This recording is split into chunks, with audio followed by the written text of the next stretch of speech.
घटना के अगले दिन ऑफिस के लंच टाइम में ललित अपने दोस्त धीरेन्द्र के साथ ऑफिस से कुछ दूरी पर स्थित एक रेस्टोरेंट में बैठा हुआ था। आज अधिक क्लाइंट्स आ जाने के कारण वह थकान महसूस कर रहा था। कॉफ़ी का ऑर्डर देने के बाद उसने अपनी आंखें बंद कर ली। उसके दिमाग में पिछले 5-7 दिनों की सारी बातें घूमने लगी।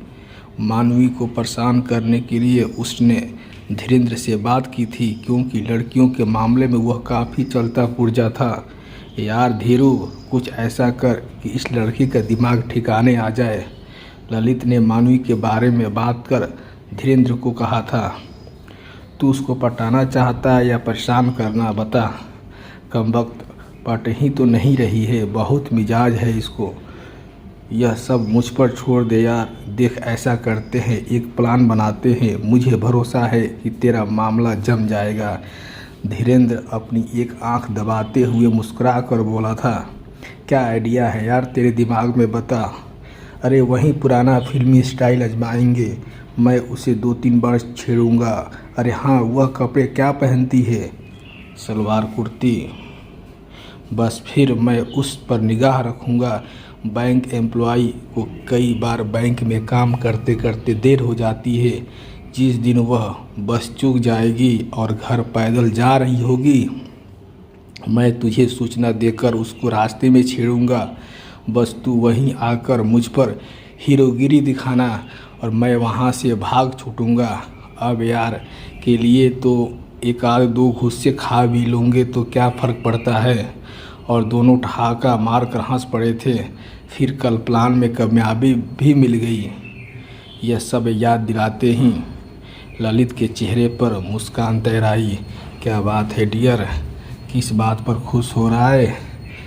धीरेन्द्र ने उसे झकझोरा। अरे वहीं धीरू, कल वाले नाटक का ध्यान आ गया था। ललित ने आंखें खोली। ऐश कर ललित, अब तेरा काम बन जाएगा। तुझसे इम्प्रेस हो तो गई है ना वो। और दोनों हंस दिए। अब तक काफ़ी आ गई। कॉफ़ी का पहला सिप उन लोगों ने लिया ही था कि ललित के रेस्टोरेंट के दरवाजे से मानवी उसकी किसी सहेली के साथ आती दिखाई दी। मानवी ने भी दोनों को देखा और बुरी तरह से चौंक पड़ी। उसे सारा माजरा समझ में आ गया। उसने अपनी सहेली का हाथ पकड़ा और चल वापस चलते हैं कहते हुए रेस्टोरेंट से बाहर निकल गई। ललित घबरा गया। उफ, सारे नाटक का पर्दाफाश हो गया यार। क्या पता था कि कमबख्त भी यहाँ और इसी समय आ जाएगी।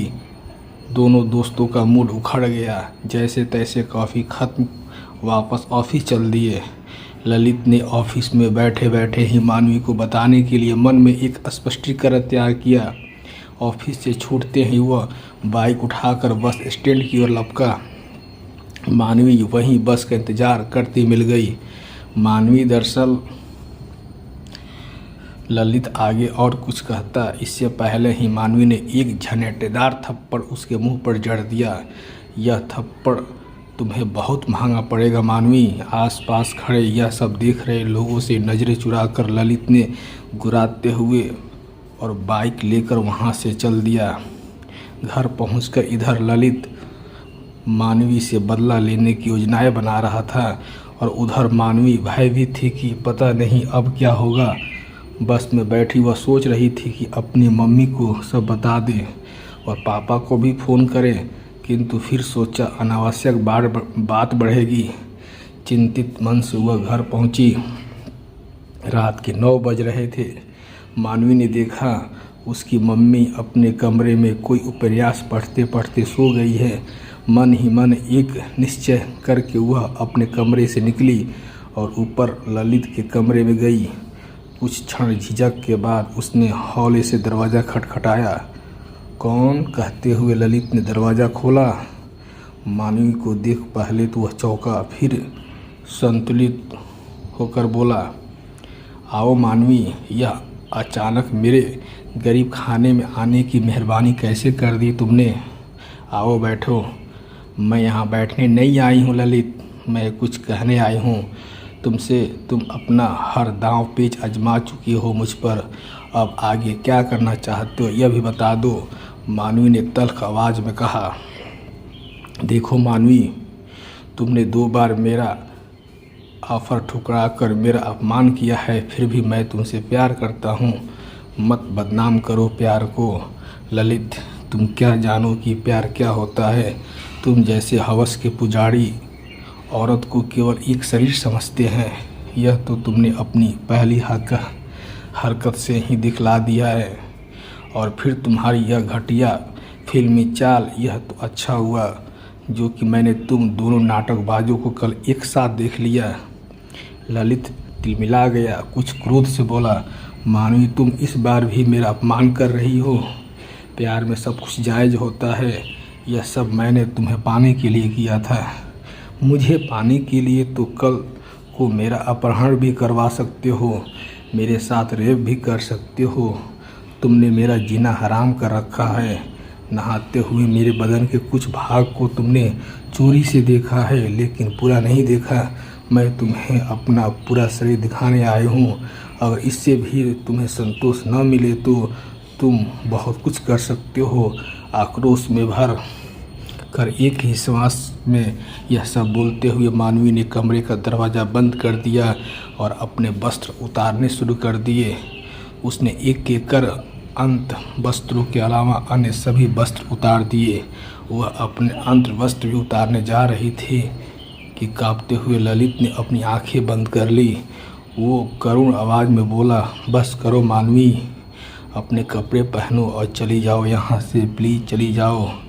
वह रो पड़ा और पलंग पर उल्टा लेट गया। उसकी आंखों से आंसुओं की धारा फूट पड़ी थी। मानवी एक बार तो ललित का यह अप्रत्याशित रूप देखकर हकपका गई, फिर अपने कपड़े पहने और दरवाज़ा खोलकर बाहर निकल गई। ललित की आत्मा उससे धिक्कार रही थी। ओह, मैंने वासना में अंधा होकर कितना भटक गया था। मुझ पर किस तरह का पागलपन सवार हो गया था इन दिनों। हे ईश्वर, मुझे माफ़ कर दो। बड़ी देर तक सुबकता रहा। वह अपने अभी डिनर भी नहीं लिया था। यहीं पलंग पर बिना कपड़े बदले, बिना कुछ ओढ़े पड़ा रहा और पता नहीं उसे कब नींद आ गई। सुबह नींद खुली तो उसे सिर में कुछ भारीपन लग रहा था। रात की बात अभी मन में घूल रही थी। नित्य कर्म से निवृत्त होकर उसने चाय बनाकर पी। नाश्ते का आज उसका मन नहीं हुआ। उचाट मन लिए वो ऑफिस पहुंचा, पर वहां भी उसका मन उद्विग्न नहीं रहा। सुबह से कुछ खाया नहीं था उसने, तो भूख भी लग रही थी, तो समय से कुछ पहले ही वो ऑफिस से निकल आया और एक रेस्टोरेंट में खाना खाने घुस गया।